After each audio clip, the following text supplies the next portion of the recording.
우리 함께 읽은 본문의 말씀을 의지해서 빛을 발하는 하나님의 사람, 빛을 발하는 하나님의 사람이라고 하는 제목으로 오늘 하나님의 말씀을 증거하겠습니다. 사랑하는 성도 여러분, 하나님께서 저와 여러분들을 하나님의 자녀로 부르셨을 때 그 부르심에는 목적이 있다라고 말씀을 합니다. 하나님의 기대, 하나님의 바람이 있다라고 말씀을 하시죠. 그 중에 하나는 저와 여러분들이 이 땅 가운데 빛으로 살아가기를 기대하신다라고 말씀을 합니다.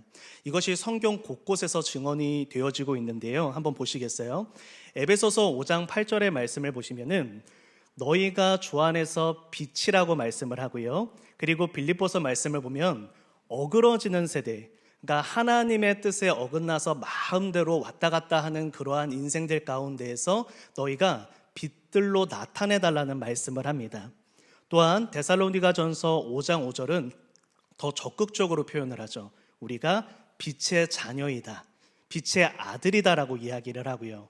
베드로전서에서는 그의 기이한 빛에 들어가게 하셨다라고 이야기를 해요. 기이하다라고 하는 건 딱 봤을 때 깜짝 놀라는 빛이라는 의미입니다. 너무 눈부셔서 깜짝 놀라는 거예요. 그렇다면 사랑하는 성도 여러분, 저와 여러분들이 빛들이 되기를 원하신다, 빛으로 살아가기를 원하신다라고 하는 의미는 무엇일까요? 그것을 알기 쉽게 말씀을 드리면 저와 여러분들이 이 어둠으로 가득한 세상 가운데에서 길을 보여달라는 말씀입니다. 그러니까 성경은요, 예수를 믿지 않은 모든 세상, 그리고 믿음이 모든 연약한 자들이 어두움 가운데 있다라고 이야기를 해요. 그러니까 세상은 어두움입니다. 어두움의 영인 마귀가 다스리는 세상이니까 사람들이 캄캄해서 앞이 안 보여요. 그런데 저와 여러분들을 딱 보는 순간 길이 보이는 거예요. 빛이 보이는 거예요. 아, 내가 길을 잃고 헤맸는데 내가 저 길로 걸어가면 되겠구나. 내가 저 사람처럼 살아가면 되겠구나. 지금 저 사람이 걸어가고 있는 길대로 내가 걸어가면 내가 바른 길을 갈 수 있겠구나. 내 삶의 방향성을 찾을 수 있겠구나.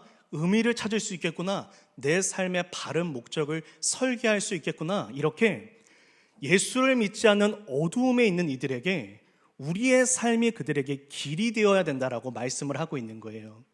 이러한 차원에서 오늘 본문 1절에서도 저와 여러분들에게 이 이사야 선지자는 이렇게 권면을 합니다. 일어나라, 빛을 발하라. 하나님의 말씀이에요. 여러분, 그런데 지금 우리가 이 상황 가운데서 중요한 문제 하나에 봉착하게 됩니다. 그것은 무엇이냐면 지금 이 말씀을 받는 당시에 있었던, 이제 제가 지난주에 설교드렸던 남은 자들에게 해당하는 것이 이 말씀이란 말이에요. 여러분, 그런데 이 이사야서에서 등장하는 남은 자들이 처한 현실은요, 그들이 도저히 세상 가운데 빛을 발하려고 해도 발할 수가 없는 상황이에요. 왜냐하면 그들은 포로 생활 가운데서 막 돌아온 사람들이거든요. 지금 이사야서에서 이 말씀을 받는 사람들은요, 이 세상 쪽으로 세상의 기준으로는 성공을 거두지 못하고 성공을 거두기 힘든 현실 가운데 살아가는 사람들이에요. 이들에게는 물질이 없었고, 이들에게는 명예가 없었고, 이들에게는 그 삶 가운데 남들이 부러워할 만한 그 삶의 어떠한 객관적인 모습들이 보여지고 있지 않았어요. 여러분, 그런데 지금 하나님께서 이들에게 너희가 빛을 발해라, 너희가 세상 사람들에게 길을 보여주라라고 이야기하고 있는 거예요. 제가 예전에 청년 시절 때 교회를 다니다 보면은 늘 많이 들어왔던 이야기들이 있습니다. 비전에 관한 이야기인데요. 그 이야기를 들을 때 아마 지금 저뿐만 아니라 어렸을 때부터 교회를 다니시는 분들은 알게 모르게 그러한 비전에 마음이 좀 젖어 있다라는 것을 우리는 다 알 수 있을 거예요. 그것은 무엇이냐면 이 세상 사람들에게 길을 보여주고 선한 영향력을 끼쳐주는 방법이 항상 어떠한 피라미드와 같은 세상의 꼭대기의 지점에 우리가 올라야 그들에게 빛을 발할 수 있다라고 우리는 이해해 왔습니다. 그러니까 나에게 물질이 있어야 돼요. 내가 세상 가운데 남들이 흠모할 만한 자리에 올라 있어야 돼요. 내가 내 말 한마디면 사람들이 깜짝 놀라서 집중할 만한 내가 그럴 만한 빅 스피커가 돼야 됩니다. 그러한 자리에 오르는 비전을 품고 하나님, 우리가 그 자리에 올라서 비전을 이루어서 하나님의 영광을 선포하게 하십시오라고 하는 그러한 꿈을 가지고 우리 한국교회에 지금 자라난 많은 지금에 있는 장년층, 중년층 세대들은 젊은 시절에 그러한 꿈을 가지고 예수님을 쫓았습니다. 여러분, 그런데 저와 여러분들이 결혼을 해요. 자녀를 출산하고 가정을 이루었습니다. 그리고 우리가 사회에 진출해 보았어요. 그리고 우리가 사업을 하고 이 세상에서 사회의 한 명의 사회인으로서 속하면서 살아가면서 저와 여러분들이 느끼는 것은 무엇입니까? 대다수의 그리스도인들은, 성도들 중 대다수는 우리가 청년 시절에 그려왔던 그 피라미드의 꼭대기에 올라가 있지 않다라는 것입니다. 여러분, 그렇다면 그 피라미드의 꼭대기에 올라가지 못한, 부를 이루지 못하고 지위를 갖추지 못한 그 대다수의 성도들은 하나님 앞에 실패한 삶을 살아가고 있는 것입니까? 그들은 이 세상의 어두움이 되어가고 있는 것입니까? 그렇다면 그들을 사랑하시고 그들을 보호하시고 그들을 지금까지 인도하셨던 하나님의 섭리가 실패한 것입니까? 그럴 수 없죠. 저와 여러분들, 우리 대다수가 큰 부를 이루지 못하고 어떠한 높은 지위를 갖추지 못했어도 우리가 나름대로 그 삶 가운데, 사회에 처한 모든 상황 가운데 내가 그곳에서 예수 믿는 사람답게 살아가기 위해서 몸부림치며 애써서 살아가는, 여러분, 우리가 그러한 삶을 하나님 앞에 살아가고 있는데 그것이 어찌 하나님 앞에 실패라고 할 수 있겠습니까? 여러분, 지금 우리는 여기에서 도대체 성경에서 이야기하는 이 빛을 발하는 삶이 무엇인가를 우리가 다시 한번 정의할 수 있어야 됩니다. 우리의 개념을 다시금 정립할 수 있어야 됩니다. 내가 어떠한 빛을 발하기를 원하는가라고 하는 그 빛에 대한 목적이 성도분들의 삶의 가치관과 그 삶의 방향성과 그 삶의 모든 길을 인도하기 때문입니다. 오늘 사랑하는 성도 여러분, 오늘 하나님의 말씀에 귀를 기울여 보십시오. 하나님께서 도대체 왜 지금 도저히 어떠한 부와 명예를 가지지도 못했고 가질 수도 없는 포로 생활에 막 풀려난 그 남은 백성들에게 너희가 일어나 빛을 발하라고 말씀하고 있는 걸까요? 여러분, 그렇다고 오해는 하지 마십시오. 하나님께서 부를 주지 않고 명예를 주시지 않겠다고 말씀하는 건 아닙니다.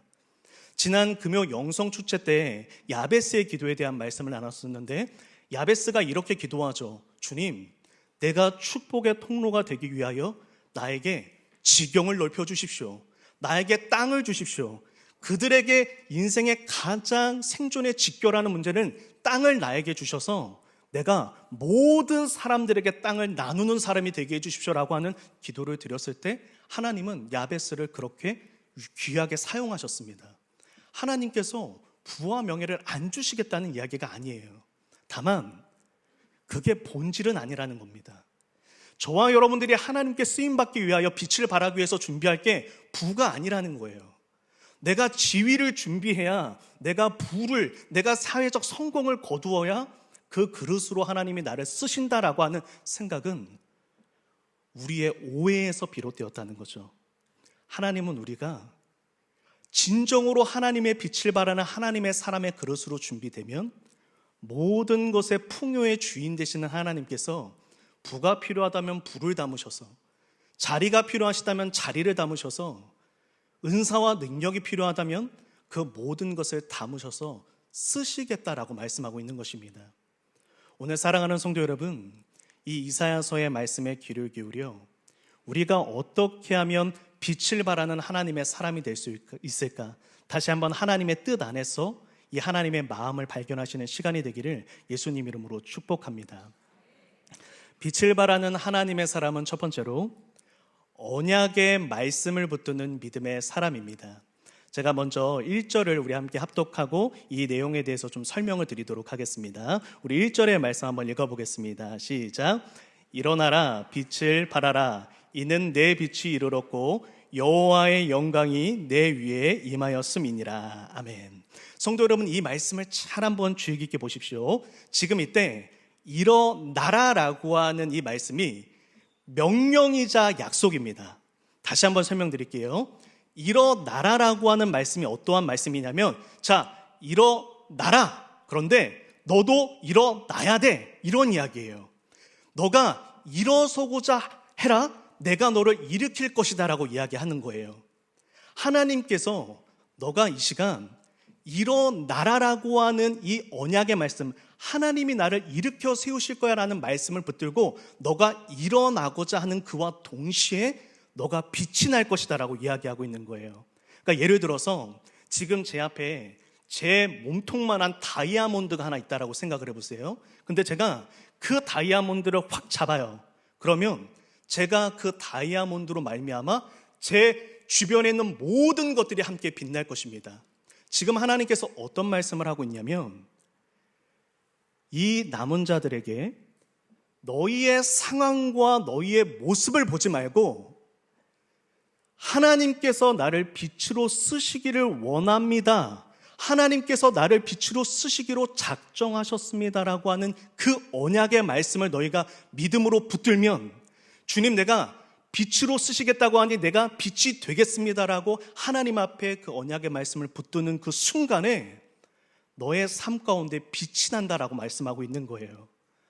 우리가 하나님께서 주신 그 언약의 말씀을 붙드는 그 순간에 우리의 삶이 모든 사람들에게 빛이 되고 길이 된다는 거죠. 사랑하는 성도 여러분, 한번 생각해 봐 주십시오. 여러분, 지금 우리 성도 여러분들의 자녀들이 믿음의 부모님에게 기대하는 모습이 무엇일까요? 여러분, 우리 주변에 예수를 모르거나 예수를 알아도 믿음이 연약한 분들이 예수를 믿는다고 하는 저와 여러분들에게 기대하는 모습이 무엇일까요? 똑같은 상황과 똑같은 문제에 놓였는데 우리 부모님이 흔들리지 않는 거예요. 세상 사람들이 어떠한 물질의 문제로 말미암아 관계의 문제로 말미암아 끙끙대고 근심되는데 우리 부모님은 다른 거예요. 넉넉한 거예요. 관대한 거예요. 여유가 있는 거예요. 왜요? 부모님은 믿는 거예요. 하나님께서 나를 하나님의 빛으로, 우리의 가정을 하나님의 빛으로 쓰시겠다는 하나님이 계시니 질병이 우리의 가정을 무너뜨릴 수 없다. 물질의 문제가, 가난의 문제가 우리의 가정이 하나님께 쓰임받는 일에 장애가 될 수 없다. 지금 우리가 가지고 있는, 설령 우리의 자녀가 조금은 학업 성적이 조금 떨어지고 조금은 부모님이 원하는 대로 탄탄대로의 길을 걷는다 할지 못할지라도 자녀에게 여유로운 거예요. 왜요? 그 자녀를 빛으로 쓰실 하나님을 믿으니까. 그 자녀가 때로는 내가 원하지 않았던 어떤 자녀의 인생 가운데 문제가 발생해도 나는 넉넉한 거예요. 하나님, 내 사랑하는 자녀를 빛으로 사용하실 그 하나님을 나는 믿기에, 그 언약의 말씀 내가 붙들기에 나는 이 시간 하나님께 감사합니다. 그 넉넉하고 관대한 그 삶의 그 품격이, 그리스도인의 아름다운 이 향기가 그의 삶 가운데 나타날 때 비로소 자녀들은 우리 부모님이 믿는 하나님이 진짜 하나님이라는 것을 알게 됩니다.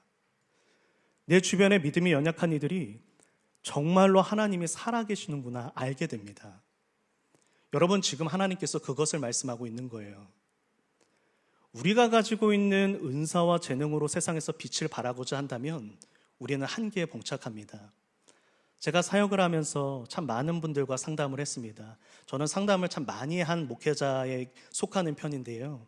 제가 상담했던 목회자들 중에서 우리나라에서 그야말로 굴지에 있는 대기업에 계시는 분들, 우리나라에서 모든 분들이 가고 싶어하는 그 대학, 그 과에 계시는 분들과 저는 참 많은 대화를 나눴습니다. 같이 사역도 오랜 기간 했었어요. 여러분, 그런데 우리나라에서 가장 좋은 대학교를 나온 분이 항상 마음이 낙심이 되는 순간이 하나 있어요. 그게 무엇이냐면 미국에 있는 좋은 대학교에 유학 다녀오신 분을 만날 때입니다. 내가 가지고 있었던 내 자존감의 근원이 학위였다면, 나보다 더 높은 학위를 가지고 있는 사람을 만나는 순간 난 어두움이 됩니다. 아무리 부가 많아도 나보다 더 많은 부를 이룬 사람을 만나면 기가 죽습니다. 여러분, 그것이 우리 그리스도인이 가지는 자존감의 근원이 될 수 있겠습니까? 사도 바울을 보십시오. 바울이 죄인의 신분으로 호송선에 타서 이 배를 타고 가고 있었습니다. 그때 유라굴라라고 하는 광풍을 만나죠. 배가 파선이 됩니다. 여러분, 그러자 그 자리에 있었던 모든 이들, 백부장, 군인들, 신분이 높은 사람들도 다 구원의 여망이 사라져서 낙심에 빠집니다. 여러분, 그때 사도 바울은요, 이 가운데에서 담대히 외쳐요. 그리고 한 사람 한 사람을 안심시키고 심지어 어떻게 했는지 아세요? 이들에게 떡을 축사하고 떼어서 나눠서 먹입니다. 걱정하지 말고 밥 먹어라. 우리 산다. 아무 걱정하지 마세요. 죄인이, 죄수로 잡힌 사람이 자기를 포로로 잡은 백부장과 군인들에게 밥을 먹인단 말이에요. 여러분, 이 여유가 어디에서 나오는 것입니까? 이러한 이 빗대는 그 모습이 어디에서 등장한 것입니까? 사도행전 27장 25절의 말씀을 보십시오. 사도행전 27장 25절의 말씀 우리 한번 받아보겠습니다. 시작. 그러므로 여러분이여 안심하라. 나는 내게 말씀하신 그대로 하나님을 믿노라. 아멘. 사도 바울의 그 심령 안에는 살아있어요. 뭐가 살아있죠? 말씀대로 일하시는 하나님에 대한 믿음. 나를 쓰시겠다는, 내가 당당하게 온 세상의 한복판에 가서 한 중심에 가서 예수 그리스도의 복음을 전하고 순교하는 그 자리에 갈 때까지 나의 평생을 지키실 하나님이 나와 함께 하시니 이 배는 절대로 침몰되지 않는다. 하나님이 나를 쓰신다고 원하셨으니 우리는 절대로 무너지지 않는다. 여러분, 그 믿음을 통해서 이후에 백부장이 어떻게 되냐면요, 사도 바울의 그 모습을 보고 어떻게든 사도 바울을 살려주려고 노력하게 됩니다. 사도 바울을 통해 하나님을 보게 돼요. 바울이 본인이 가지고 있었던 그 엄청난 문벌과 그의 학위와 그의 높은 학식이 그 자리에 있는 누구에게도 위로가 될 수 없었어요. 그런데 사도 바울의 믿음이, 그 믿음에서 나오는 그 권면 하나가 그 모든 사람들에게 저기에 빛이 있구나, 저기에 길이 있구나, 그것을 알려주는 빛이 되었고 길이 되었다라고 하는 것입니다. 사랑하는 성도 여러분, 저와 여러분들의 심령 안에 이 언약의 말씀에 대한 그 믿음이 온전히 회복되어지는 시간이 되기를 예수님 이름으로 축복합니다. 여러분, 제가 예전에 이런 적이 있었어요. 목회 가운데 좀 어려움을 겪고 있을 때 이 상황이 좀 어려워서 제가 지금 목회에 좀 힘쓰기가 어려운 거예요. 그래서 저는 하나님 앞에 이 목회의 문제를 좀 해결해달라, 이 목회에 어려움을 주는 문제를 좀 해결해달라고 기도를 드렸죠. 하나님, 건강도 좀 해결해 주셔야 될 것 같고, 이 어떤 물질의 문제도 해결해 주셔야 될 것 같고, 좀 도와주십시오 기도를 하는데, 하나님께 새벽에 나와 기도할 때마다 하나님이 문제 해결에 대한 답은 안 주시고 계속 저에게 말씀 하나를 주셨는데, 다니엘서 12장 3절에 많은 사람을 옳은 대로 돌아오게 한 자 별과 같이 영원토록 빛나리라. 사랑하는 정 목사, 내가 너를 많은 영혼을 돌아오게 하는 별과 같은 주의 종으로 쓸 것이다. 이 답만 주시는 거예요. 여러분, 처음에 전혀 저는 기쁘고 감사하지 않았어요. 마치 하나님, 저 지금 목말라요 라고 부르짖는데 제 옆에서 물은 나중에 마시고 일단 우리 내 이야기 좀 들어봐, 이렇게 하시는 것 같은 거예요. 지금 나는 이 문제를 좀 해결해 주셔야 내가 지금 좀 사역도 감당하고 좀 움직일 수 있을 것 같은데 하나님은 매일같이 똑같은 응답만 주시는 거예요. 여러분, 그런데 놀라운 것은 무엇이었냐면 그 시간이 지나고 이 하나님의 말씀이 저에게 레마가 되어지고 이 말씀이 믿음으로 붙들어지는 순간 제 생각이 달라지는 거예요. 어떻게 달라졌냐면 하나님께서 나를 많은 사람들을 옳은 대로 돌아오게 하는 별과 같은 하나님의 종으로 쓰신다고 다니엘 12장 3절에 약속하셨어. 그렇다면 내가 그 하나님을 믿고 있다면 지금 내가 겪고 있는 이 물질의 문제, 질병의 문제가 무슨 나에게 족쇄가 될 수 있을 소냐.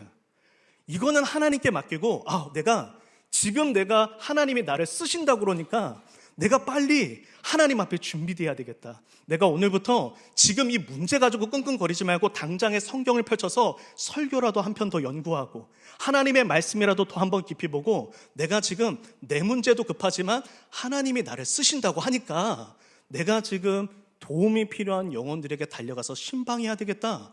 여러분, 그 삶의 전환과 방향성의 전환이 일어나는 거예요.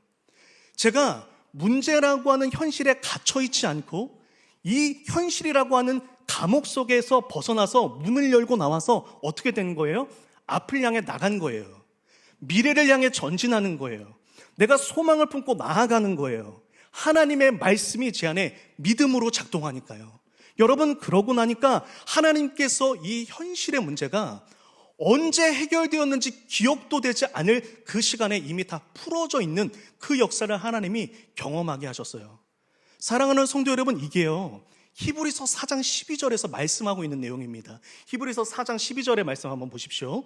여러분, 이때 하나님의 말씀이 활력이 있다, 운동력이 있다라고 하는 단어가 에넬게스라고 하는 단어를 씁니다. 여러분, 이 단어를 우리 한국인은 아주 잘 이해할 수가 있습니다. 왜냐하면 우리 특별히 남성분들이 좋아하시는 장어를 생각하시면 돼요. 여러분, 장어 보신 분들 있죠? 저희가 장어 먹기 전에 장어 이렇게 살아있는 장어가 땅이나 이렇게 딱 한번 떨어지면 어떻게 됩니까? 정말 그냥 활력이 그냥 꿈틀꿈틀 그러면서 앞으로 막 정신없이 막 돌아다니잖아요. 여러분, 에넬게스가 그 단어예요. 쉬지 않고 움직이는, 쉬지 않고 이끌어가는, 쉬지 않고 뻗어가는 이런 내용입니다. 하나님의 말씀이 내 안에 믿음으로 심기어지면 어떻게 된다는 거예요? 내가 하는 게 아니에요. 이 말씀이 내 삶을 전진시키는 거예요. 내가 과거에서 벗어나게 해주는 거예요. 과거의 영광에 취해 있지 않고 과거의 아픔과 실패 때문에 내가 그것 때문에 낙담하고 그 과거에 갇혀 있지 않고 현실의 상황에서 벗어나 나를 쓰시겠다라고 하는 그 언약의 말씀이 내 삶을 이끌어가는 거예요. 하나님이 나를 쓰신다니까 내가 어떻게 해야 될까? 내가 지금 나에게 주신 은사를 조금이라도 더 개발시켜 봐야 되겠다. 내 삶을 부지런하게 살아가요. 성실하게 일구어 가게 돼요. 여러분, 누가 이 땅에서의 삶 가운데 부지런함과 성실한 삶을 삽니까? 꿈이 있는 사람이에요. 근데 하나님의 말씀이 우리에게 그러한 꿈을 주는 거예요. 내가 이 현실에서 이렇게 살지 말자. 내가 기도 더 하자. 나 말씀 더 보자. 내가 진취적으로 나의 삶을 설계하고 나아갈 수 있는 힘을 내가 아니라 내 안에 있는 말씀이 그것을 이루어 간다라고 이야기하고 있는 것입니다. 여러분, 그래서 예레미야에서 하나님의 말씀에 대해서 이렇게 이야기를 합니다. 예레미야 선지자가 예레미야서 이제 29장 11절에서 무엇이라고 이야기를 합니까? 하나님의 말씀은 너희에게 미래를 주고 너에게 희망을 준다. 미래와 희망을 준다. 이게 하나님께서 우리에게 말씀을 주신 이유예요. 인간을 너무 잘 아는 거죠. 우리는 현실에 갇히고 과거에 빠져서 사는 것이 인간의 성향이잖아요. 과거의 영광을 추억하면서 오늘을 살아가거나 과거의 실패를 곱씹으면서 오늘을 살아가거나 과거는 잊었는데 현실의 문제에 갇혀서 오늘을 살아가거나 오늘이라고 하는 굴레에서 벗어나지 못하는 우리에게 내일을 보여주는 게 하나님의 말씀이다라는 것입니다. 지금까지 하나님께서 나를 이만큼 쓰셨다면 나를 향한 계획이 이만큼인 거예요. 과거의 영광에 왜 빠져 있습니까? 지금까지 나를 요만큼 쓰셨는데 이만큼 쓰시겠다는데 지금까지 내가 걸어온 그 모든 날들이 나랑 무슨 상관이 있습니까? 지금 내가 하나님께 쓰임받기에도 바쁜 날들인데 여러분, 그래서 갈렙이 이런 고백을 합니다. 여호수아 14장 12절 헤브론 성읍에 가나안 장수들이 있고 아낙 자손들이 그곳에 버티고 있지만 내가 85세의 나이에도 나는 전진합니다. 왜 그렇습니까? 그날에 여호와께서 말씀하신 이 산지를 지금 내게 주소서라고 하는 믿음의 고백이 이 갈렙에게 있었기 때문에 이 갈렙은 나아갈 수 있었다라고 하는 것입니다. 사랑하는 성도 여러분, 사랑하는 성도 여러분들의 그 삶을 한번 살펴봐 주십시오. 성도 여러분들은 사랑하는 자녀들에게 또 믿지 않는 이들에게, 믿음이 연약한 이들에게 들려줄 수 있는 말씀대로 일하시는 하나님에 대한 체험의 이야기가 얼마나 내 안에 있습니까? 그들은 듣고 싶어해요. 살아계신 하나님의 이야기를. 그런데 하나님은 눈으로 보이지 않아요. 그래서 하나님은 우리에게 말씀을 주세요. 말씀 그대로 성취되는 것을 우리가 목격할 때 우리는 하나님의 살아계심을 믿게 된다라고 이야기를 하세요. 그러니 우리가 붙들었고 우리가 그들에게 보여줘야 되는 것은 무엇입니까? 언약의 말씀을 붙든 자의 모습, 언약의 말씀을 붙들었을 때 그 간증의 이야기가 필요한 거예요. 자녀들이 낙심할 때, 문제가 생겼을 때 말해줄 수 있는 거죠. 아들아, 딸아, 드디어 내가 내 이야기를 들려줄 때가 됐구나. 걱정하지 마. 하나님은 말씀대로 일하셔. 하나님은 말씀대로 성취하셔. 엄마의 인생이, 아빠의 인생이 이랬단다. 하나님이 이렇게 말씀대로 일하셨어. 그 말씀의 이야기를 사랑하는 자녀들이 듣기를 원한다는 거예요. 여러분, 하나님의 언약의 말씀을 붙든 자는요, 똑같은 상황에서도 관대해집니다.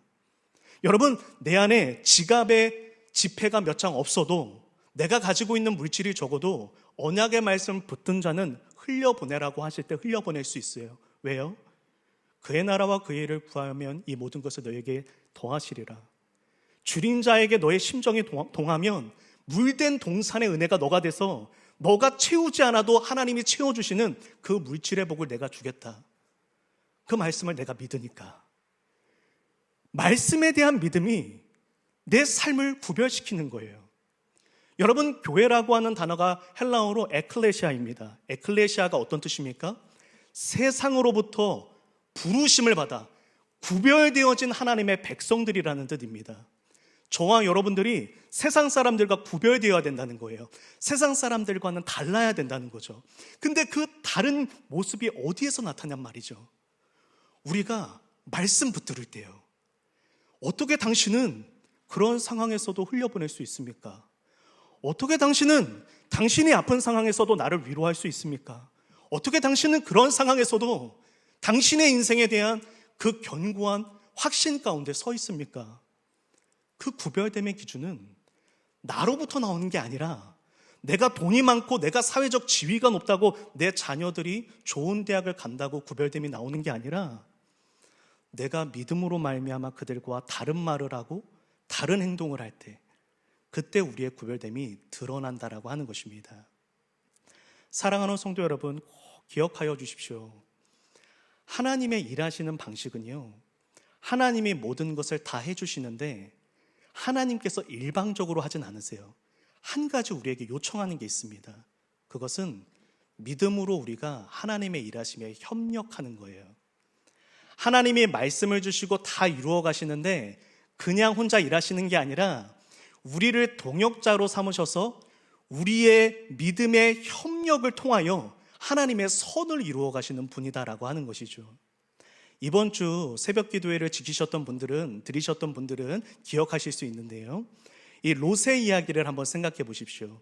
창세기 19장 16절과 17절의 말씀을 보면 이 소돔성에 하나님의 심판이 임하기 전에 이제 롯의 가정을 피신시키시려고 하시잖아요. 여러분, 근데 이때 어떻게 하나님이 일하시는지 보세요. 롯과 그의 가족들이 소돔성에서 안 나오려고 고집을 피워요. 여러분, 그러니까 이 하나님의 천사들이 이들을 강권에서 끄집어내는데, 이때 이 단어를 하자크라는 단어를 쓰거든요. 이게 어떠한 뜻인지를 제가 조금 알기 쉽게 비유를 해드리자면, 저랑 이제 좀 가까운 우리 황상문 집사님 오해하지 말고 들어주세요. 제가 만약에 황상문 집사님을 하자크했다 그러면 이렇게 되는 거예요. 제가 지금 갑자기 뜬금없이 가서 황상문 집사님의 멱살을 잡고 화다닥 이 강단으로 올라온 거예요. 여러분, 집사님 그런 기분이 어떻겠어요? 경황이 없죠. 뭐 하는 건가 싶죠. 갑자기 저항할 수 없는 강력한 힘으로 끌어내는 거예요. 깜짝 놀라게요. 그게 이 하자크 단어예요. 그런데 보십시오. 소알성에서 꺼내실 때 하자크에서 성 밖까지는 꺼내주시는데 그 다음에 도피처까지 가는 길이 남았어요. 여러분, 이 길은 뭐라고 이야기를 하시냐면 너희가 말라트하라고 이야기해요. 도망하라. 근데 이 말라트라고 하는 단어가 불꽃 달리기라는 의미입니다.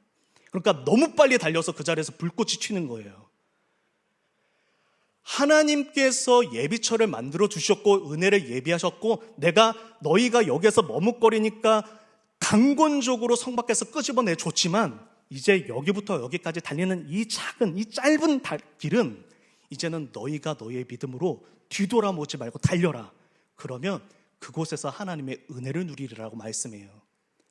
여러분, 결국 저와 여러분들이 하나님 앞에 빛을 발하는 하나님의 사람이 되기 위하여 필요한 게 뭐예요? 하나님은 이미 저와 여러분들을 쓰시기로 우리를 빛으로 삼으시겠다고 작정하셨으니 우리는 믿음으로 반응하는 것입니다.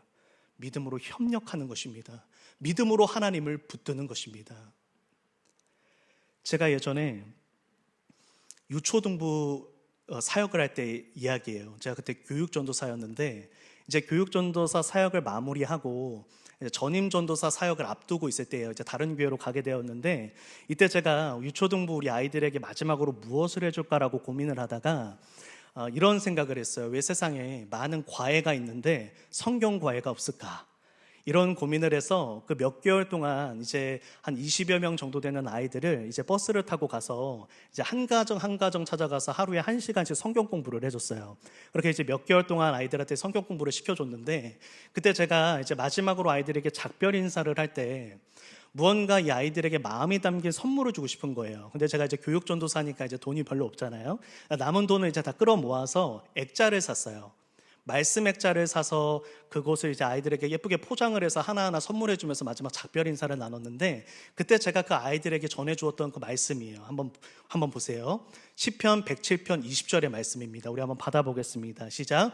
그가 그의 말씀을 보내어 그들을 고치시고 위험한 지경에서 건지시는도다. 아멘. 여러분, 이 시편 107편에서 시편 기자가 하나님께 부르짖어요. 나 좀 도와주세요. 나 좀 살려주세요.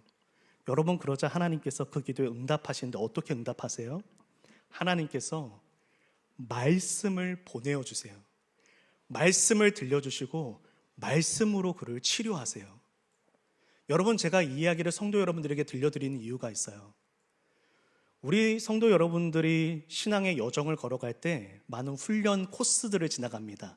기도 코스 돌파, 사랑 코스 돌파, 이렇게 우리가 이렇게 하나하나씩 돌파하잖아요. 이게 히브리서에서 이야기하는 경주의 의미입니다. 장애물 트랙 같은 이야기예요.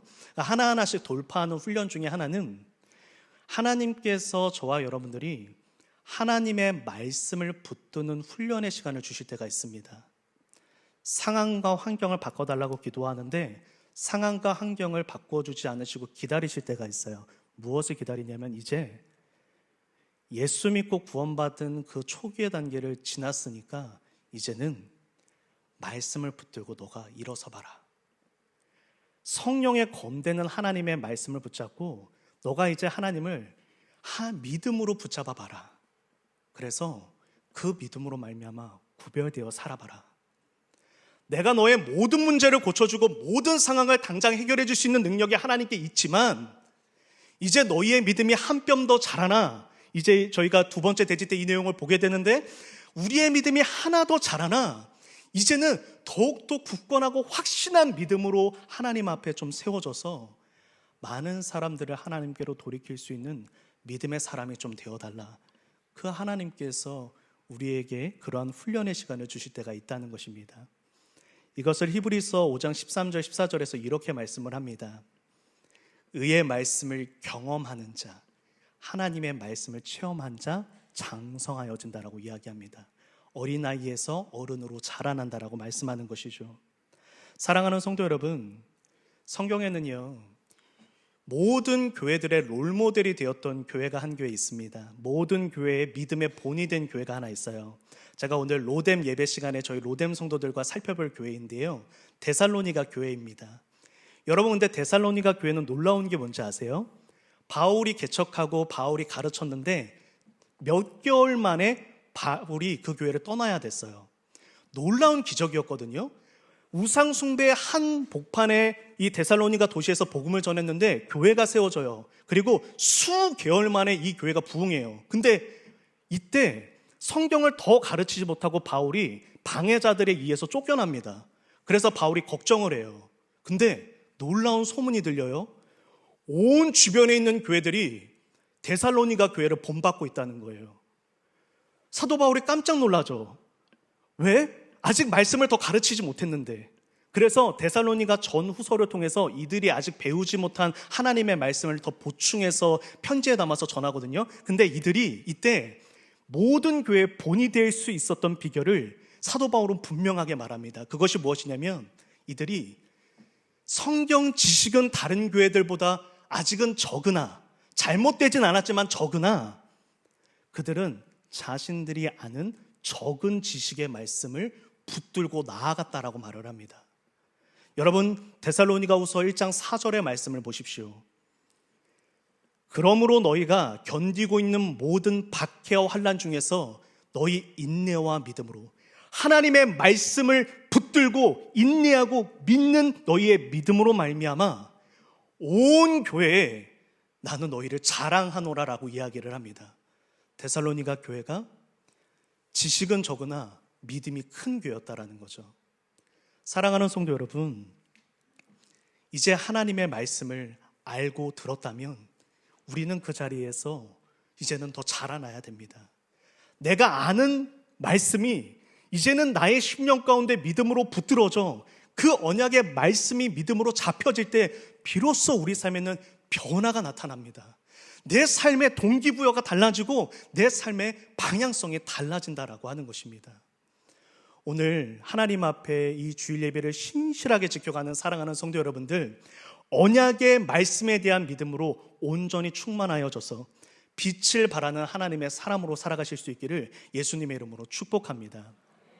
두 번째입니다. 빛을 발하는 하나님의 사람 두 번째 내용은 오늘 이제 첫 번째 대지와 연결되어지는 내용인데요. 우리 대지의 제목을 한번 읽어봐 주세요. 시작. 여러분, 우리에게는 꿈이 필요해요. 그것이 무엇이냐면 작은 자로 천을 이루는 하나님 나라를 세워야 되겠다라는 꿈이 필요합니다. 내가 하나님 나라가 되고 우리 교회가 그러한 하나님 나라가 되어야 된다라고 하는 꿈이 있을 때 우리는 빛을 발하게 된다라고 이야기를 해요. 여러분, 이게 어떠한 내용인지 한번 설명을 드릴게요. 22절 말씀 한번 보십시오. 22절 말씀 우리 한번 읽어보겠습니다. 시작. 그 작은 자가 1000명을 이루겠고 그 약한 자가 강국을 이룰 것이라. 때가 되면 나 여호와가 속히 이루리라. 아멘. 여러분, 이때 나 여호와가 속히 이루리라도 아까 1절과 마찬가지의 문법을 사용합니다.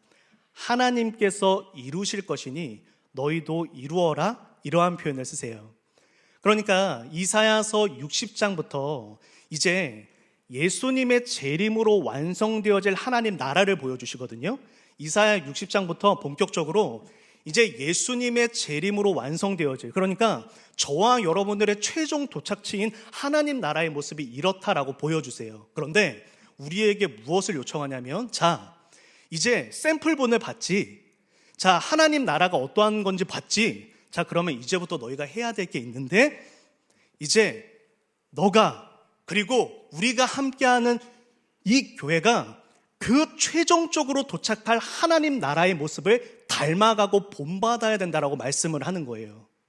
내가 생각하기에 교회가 이랬으면 좋겠는데, 내 취향의 교회가 이랬으면 좋겠는데가 떠나서 정말로 하나님이 기뻐하시는 하나님 나라의 모습이 어떠한 것인지를 우리가 그 샘플본을 보고 따라가야 된다라고 이야기하고 있는 거예요.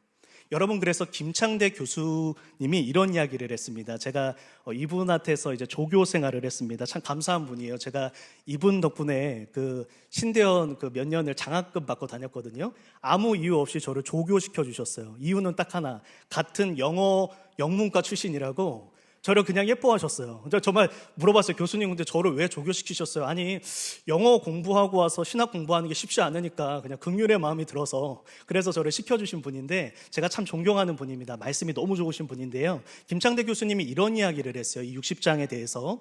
종말의 시온의 영광스러운 변형은 거꾸로 시온의 회복을 기다리는 우리에게 자극제 역할을 한다. 이게 어떤 뜻이냐면, 우리가 꿈꾸는 교회가 있어요.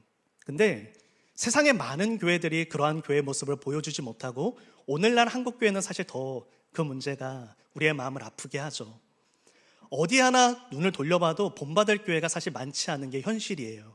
여러분, 그런데 이때 꿈꾸게 한다는 거예요. 저 하나님 나라를 보며, 저게 이제 제가 조금 이따 말씀드릴 텐데, 저 우리가 종말에 완성되어질 하나님 나라가 곧 천상교회거든요. 천국교회예요. 그 천국교회를 바라보면서 우리 교회가 이런 교회가 돼야 되는구나, 그 자극하는 자극제 역할을 한다라고 말씀을 하고 있는 거예요. 여러분, 그런데 이 하나님 나라가 어떠한 나라라고 오늘 22절에서 이야기를 했죠? 한번 22절 다시 한번 보여주세요. 하나님의 나라는 작은 자가 1000명을 이루는 나라래요. 여러분, 이거는 수적인 것만 이야기를 하는 것이 아니라 어떠한 이야기를 하는 거냐면, 정확하게 번역을 하면 이런 이야기예요. 한 부족을 이끄는 한 사람이 세워지는 나라라는 뜻이에요. 한 사람이 한 부족을 책임지고 이끄는 나라. 여러분, 즉 어떠한 이야기를 하고 있냐면, 종말에 이루어질 하나님의 나라를 이사야 선지자가 그 하나님께서 주신 은혜 가운데 목격합니다. 근데 그 하나님 나라에는 누가 있냐면 성도들이 있는데 장성한 믿음의 사람들이 있는 거예요. 한 사람이 100명, 1000명을 믿음의 무리를 이끄는 믿음의 용사들이 그 하나님 나라 곳곳에 가득한 거예요. 그리고 지금 이 하나님 나라, 완성된 하나님 나라를 보니 어떤 나라냐면, 믿음의 어린아이가 아니라 믿음의 장성한 분량에 서 있는 교회로 하나님 앞에 세워져 있는 것을 목격하게 되는 거예요. 여러분, 요한복음 1장 6절에서 7절 말씀을 보십시오. 세례 요한이 이 땅 가운데 보내심을 받을 때 그가 자신의 정체성을 이렇게 고백합니다. 나는 하나님께로부터 보내심을 받았고 나로 말미암아 많은 영혼이 나로 말미암아 하나님을 믿게 하려고, 예수님을 믿게 하려고 내가 이 땅에 보냄을 받았다라는 정체성을 깨닫습니다. 여러분, 그런데 보십시오. 이 고백은요, 요한의 고백뿐만 아니라 저와 여러분의 고백이 되어야 되는 것입니다. 우리는 하나님께로부터 이 땅에 파송받았어요. 우리는 하나님의 대사들입니다. 그래서 우리가 이 땅 가운데서 해야 될 일은 명확해요. 그것은 무엇이냐면, 나 한 사람으로 말미암아 수많은 사람들이 하나님께로 돌아오게 되는 믿음의 용사, 믿음의 장성한 사람으로 우리가 세워지는 것, 그게 우리를 향한 부르심의 목적이라는 거예요. 믿는 사람들의 무리에 속해 있는 한 사람이 아니라 믿는 무리를 이끌어내는, 하나님 앞에 서 있는 그 믿음의 용사 한 사람이 세워지는 그러한 교회를 하나님은 원하신다라고 말씀하고 있는 거예요. 사랑하는 성도 여러분, 제가 요새 제 두 자녀에게 매일 해주는 게 있습니다. 매일 밤, 매일 아침마다 해주는 게 있어요. 그게 무엇이냐면 키 크는 스트레칭입니다. 제가 1m 180보다 키가 조금 적잖아요. 작은 게 아니라 조금 적어요. 네, 저의 자존감입니다. 작은 게 아니라 적어요. 다른 게 크면 되니까. 그런데 제가 이제 저희 자녀들이 자라나는 지금 발달 단계에서 지금 이제 평균 신장보다 조금 아이들이 좀 작거든요. 그래서 제가 이제 그 스트레칭을 좀 공부를 해서 제 몸도 안 풀어주는데 잘 때마다 다리 좀 올려주고 마사지 해주고 기도해주고 계속 제가 그럽니다. 요새 아침이라 이 저녁마다 해주거든요. 근데 제가 그렇게 자녀들에게 이 발달에 관심을 가지고 그리고 이 아이들에게 스트레칭을 해주는 이유가 무엇이죠? 단 하나예요. 그냥 나이에 맞게 잘 자라났으면 좋겠는 마음이에요. 그냥 이 아이가 10살이 되면 10살에 맞게 자랐으면 좋겠고 15살이 되면 15살에 맞게 발달했으면 좋겠어요. 여러분, 그게 우리 부모의 마음입니다. 여러분, 하나님께서 저와 여러분들에게 바라는 마음이 동일한 거예요. 저와 여러분들이 예수를 믿는 순간 우리는 거듭납니다. 다시 태어나요. 응의 아이가 됩니다. 영살아기가 돼요. 그리고 하나님이 저와 여러분들에게 기대하겠는데 우리가 자라나는 거예요. 계속해서 성장하는 겁니다. 여러분, 열왕기상 2장 2절과 성경의 곳곳에서 이것을 증언하고 있는데 한번 보세요. 여러분, 열왕기상 2장 2절에서 다윗이 솔로몬에게 이런 이야기합니다. 너는 힘써 대장부가 되어달라. 여러분, 이 대장부가 되어달라는 건 마음이 넓은 사람을 이야기해요. 제가 참 좋아하는 단어거든요. 그러니까 무엇이라고 지금 하나님께서 이야기를 하시는 거냐면, 여러분, 교회 안에서 우리 토라질 때가 있잖아요. 근데요, 토라짐을 풀어주는 사람들이 필요해요. 우리 다 서운하고 토라지고 싶은 것들이 있어요. 근데 우리 다 토라지면 누가 그 마음 풀어줄 거예요? 지금 다윗이 솔로몬에게 뭐라고 이야기를 하냐면, 너는 마음이 좀 넓은 사람이 돼서 작은 것 하나에 토라지지 말고 너의 마음에 있는 토라짐을 좀 묻혀놓고 좀 사람들을 품을 수 있는 사람이 되어달라. 백성들을 좀 살려내는 사람을 되어달라고 이야기를 해요. 그리스도의 장성한 분량에 충만한 사람, 예수의 은혜로 충만하게 채워져서 좀 예수를 따라 자라가는 사람이 되어달라. 지혜는 장성한 사람이 되라. 지혜는 하나님의 말씀을 깨달은 것들을 말해요. 말씀을 많이 아는 거에 떠나서 말씀의 간증을 좀 들려줄 수 있는 장성한 사람이 좀 되어달라. 단단한 음식, 하나님의 말씀이 젖먹이의 말씀이 있고 단단한 음식이 있는데, 좀 단단한 음식을 씹어먹고 맛있게 먹고 소화시킬 수 있는 그런 믿음의 사람이 좀 되어달라라고 하나님은 저와 여러분들에게 요청하는 거예요. 그래서 부탁하시는 거죠. 하나님은 이 사랑하는 우리 중앙교회, 사랑하는 우리 교회에 이 믿음의 용사들이 많아지기를 기대하시는 거예요. 여러분, 절대로 한 사람이 믿음의 사람이 돼서는 교회는 장성하지 않죠.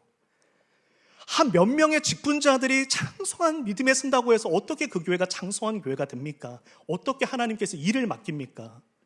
하나님께서 일을 맡길 만한 교회가 되려면 우리 모두가 장성해지는 거예요. 우리의 믿음이 단단해지고 우리의 마음이 넓어지는 거예요. 그러면 하나님께서 일을 맡기실 수밖에 없죠. 영혼들을 보내실 수밖에 없죠. 하나님께서 100명을 보내도 1000명을 보내도 우리가 그거를 감당할 만한 믿음이 되어 있다면, 여러분, 제가 이런 표현 쓰거든요. 처음에 교회 오시는 분들은 고슴도치라고 이야기를 해요. 뾰족뾰족하다고. 다 찌릅니다. 모든 거를 다 찔러요. 그런데 그 고슴도치들이 정이 들면 이 가시를 부드러운 털로 바꾸는 것처럼 사랑으로 품어주고 견뎌내주면은 다 온순해집니다. 여러분, 그래서 지금 다들 우리 온순한 고슴도치가 돼서 이 자리에 계시는 거잖아요. 그러시죠? 그런데 하나님께서 보내주실 때마다 여전히 이 자리에 이 교회 안에 연약하고 어린아이 같은 이들이 너무 많아. 지금 이 교회를 이 성도들을 감당하기도 교회가 버겁다면 하나님은 우리 교회를 사랑하시기에 우리 교회에 감당할 만큼만 딱 주시는 것이죠. 그런데요, 이따 살펴볼 건데, 우리가 한 사람 한 사람이 좀 믿음의 용사가 돼서 장성한 믿음의 분량에 이르면 하나님 이 교회에 무엇을 약속하시냐면 일을 맡기고 일에 맞는 복을 부어주신다라고 약속을 합니다. 여러분, 저번 우리 야베스의 축복 때도 제가 그 설교를 드리면서 말씀을 드렸는데, 우리가 하나님 앞에 부귀와 어떤 명예를 구하는 건 절대 죄가 아니에요. 이걸 죄라고 말한다면 우리는 성경을 완전히 뒤집어 버리는 겁니다. 하나님은 부와 명예가 쓸데없다라고 말하지 않았어요. 그게 아니라 하나님께서 그릇되면은 우리가 일하기 위해서 부어주신다라고 말씀하시는 것 뿐이죠.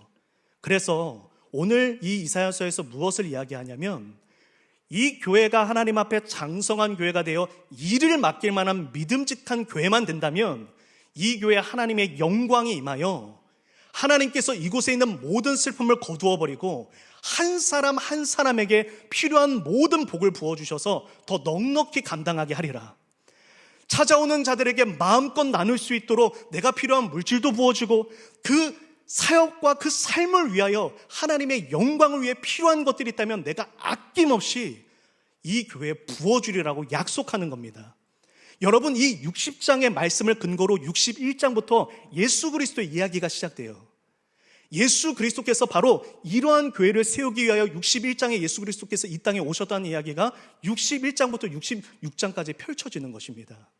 사랑하는 성도 여러분, 이러한 장성한 교회를 향한 하나님이 주시는 소중한 꿈, 장성한 성도를 향한 아름다운 꿈, 거룩한 꿈을 꾸시는 오늘 이 시간이 되기를 예수님 이름으로 축복합니다. 오늘 본문의 21절에 하나님은 이렇게 말씀해요.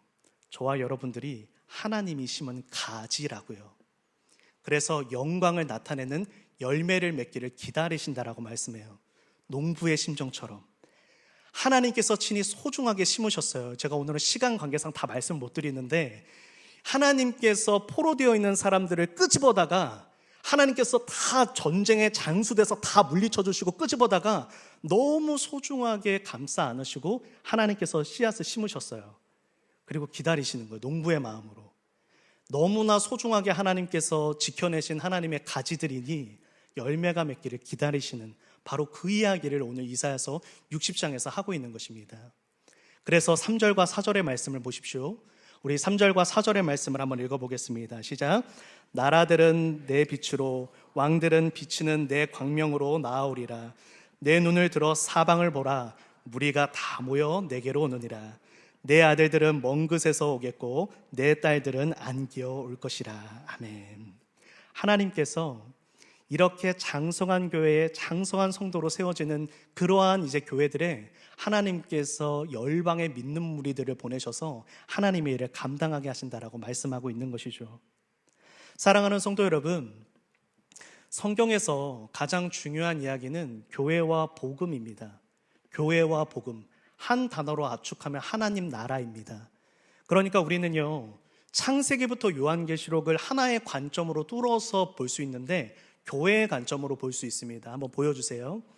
성경은 크게 결국에 4가지의 이야기를 하는 거예요. 첫 번째는 무엇이냐면 최초의 교회 에덴에 대한 이야기가 먼저 펼쳐집니다.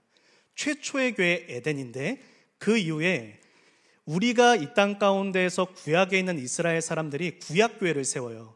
이거를 사도 바울이 광야교회라고 부르죠. 광야교회라고요. 그리고 나서 이 구약교회는 하나의 모형 그림자였고 진정한 의미의 신약교회를 세웁니다.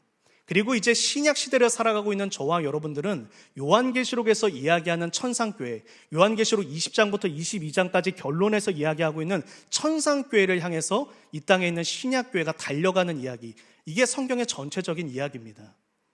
저와 여러분들이 예수를 믿고 교회를 이루었어요. 신약교회를 이루었습니다. 우이중앙교회라고 하는 하나의 지역교회 이름으로 우리는 이 자리에 모여 있어요. 여러분, 그러면 우리가 바라봐야 될 게 무엇이냐면 천상교회인 거예요. 천상교회에 대한 꿈을 꾸는 거죠. 하나님이 원하시는 건 그 천상교회의 모습이 이 교회에 임하는 것입니다. 내가 원하는 교회의 모습이 이 교회에서 실현되는 게 아니라 하나님이 원하시는 천상교회의 모습이 이 땅에 있는 이 우이중앙교회에 임하는 것이죠. 그리고 이 천상교회의 모습이 어떠한 모습이었다는 것입니까? 한 사람 한 사람들이 용맹한 언약의 말씀을 붙드는 믿음의 사람으로 가득 찬 넉넉한 관대한 그러한 사람으로 채워져 있는 그러한 교회를 원하신다는 거예요. 여러분, 제가 너무나 존경하는 우리 오카는 목사님께서 고 오카는 목사님께서 이런 이야기를 하셨어요. 오카는 목사님께서 이 세상에 2종류의 교회가 있다. 평안하게 하는 교회, 그러니까 약하게 살아도 괜찮아요 라고 말해주는 교회와 강하게 해주는 교회가 있다라고 이야기를 해요. 그러면서 오카는 목사님이 개척 초기부터 마지막 날까지 단 하나 그분의 꿈은 강하게 해주는 교회였다라고 이야기를 해요. 그러면서 성도들에게 고맙다고 말합니다. 오카는 목사님이 설교가 엄청 강성이잖아요. 엄청 강성이에요. 지금 들어도 진짜 깜짝깜짝 놀랄 정도로 강성인데 오카는 목사님이 이렇게 강한 설교를 들어도 아멘으로 화답하고 자리를 지켜주셨던 여러분들 감사합니다라는 이야기를 해요. 물론 그만큼 오카는 목사님의 사랑과 진심이 그분의 목회 안에 담겨 있었기 때문에 그 강성한 설교가 사랑으로 성도들에게 들릴 수 있었던 거겠죠. 그러나 그 모든 이야기들을 우리가 잠시 제쳐놓고 우리는 이 이야기의 본질에 집중할 수 있어야 돼요. 우이중앙교회는 성도들을 강하게 해주는 교회가 되어야 됩니다. 우리 사랑하는 성도 여러분들 한 분 한 분은 믿는 자의 무리에 속한 그런 한 사람이 되지 마시고 믿는 무리들을 이끌 수 있는 믿음의 장성한 물량의 한 사람으로 세워줘 주시기를 부탁드립니다. 그러한 교회가 될 때 이사야서 60장 18절에서 20절 말씀입니다. 우리 너무나 감사한 축복의 말씀이라 우리 한번 읽도록 하겠습니다. 시작. 다시는 강포한 일이 내 땅에 들리지 않을 것이요 다시는 낮에 해가 내 빛이 되지 아니하며 내 하나님이 내 영광이 되리니 다시는 내 해가 지지 아니하며 내 달이 불러가지 아니할 것은 여호와가 내 영원한 빛이 되고 내 슬픔의 날이 끝날 것임이라. 아멘. 너의 슬픔의 날이 끝이 난다. 모든 교인들의 성도들의 그 아픔의 날이 끝나고 하나님의 영광이 이 교회에 임한다라고 이야기하는 것입니다. 하나님의 빛만 임하면 우리 안에 있는 모든 근심과 염려는 떠나가게 돼 있습니다. 교회가 진정으로 하나님을 기쁘시게 하는 교회로 세워지면 그 교회에 속한 모든 교인들은 하나님의 복을 받습니다. 저와 여러분들이 교회의 몸이라고 말씀하잖아요. 그리고 우리가 나중에 저희가 또 시간이 될 때 성막을 한번 나눠보면 좋은데요, 성막에서 이 교회의 비밀에 대해서 잘 말씀하거든요. 성막이 말씀대로 세워지면, 그러니까 멋진 장식품이 아니라 말씀대로, 성막의 재료에는 가장 값싼 재료들도 많이 들어갑니다. 저희의 생각과 달라요. 성막의 가장 중요한 재료는 가장 값싼 나무들이에요. 여러분, 그런데 말씀대로만 성막이 지어지면 하나님의 복이 임해서 그 성막으로 부어지는 하나님의 복으로 말미암아 백성들이 평안을 누려요. 그러니까 교회가 말씀대로만 세워지면, 천상교회의 모습을 향해 달려가면 이 교회는 하나님의 복이 임해서 성도들의 그 삶의 모든 그 자리자리마다 하나님의 평강이 임한다라고 말씀하는 것입니다. 오늘의 말씀을 정리하려고 합니다. 오늘의 이 말씀을 정리하면서 우리는 이 빛을 발하는 하나님의 사람이 어떠한 사람인지를 우리 명확하게 새기셨으면 좋겠습니다.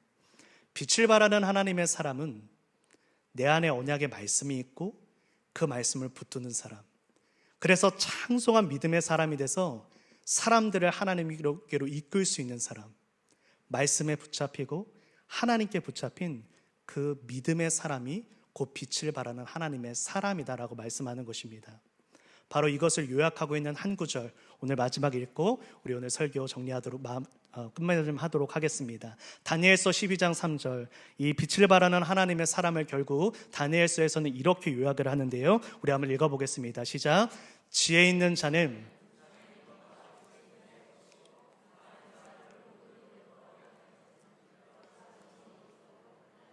아멘.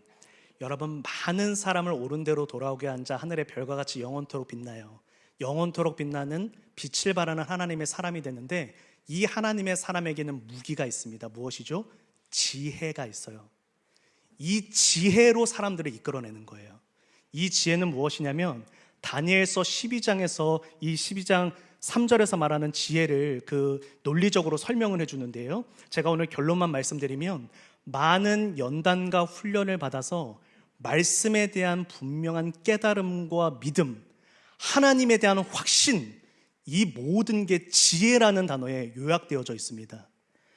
하나님을 아는 지혜, 말씀을 연단 통해서 깨달은 지혜, 말씀을 아는 거에 넘어서서 이제는 말씀이 진정으로 내 삶 가운데 믿음으로 붙들어져 내 삶의 지혜로 나타난 자, 지혜를 들려줄 수 있는 자, 말씀대로 하면 하나님이 이루십니다라는 그 지혜를 말할 수 있는 자, 하나님을 붙드는 지혜가 있는 자, 많은 사람들을 하나님께로 돌이키는 별과 같이 빛나는 사람이 된다라고 하는 것입니다.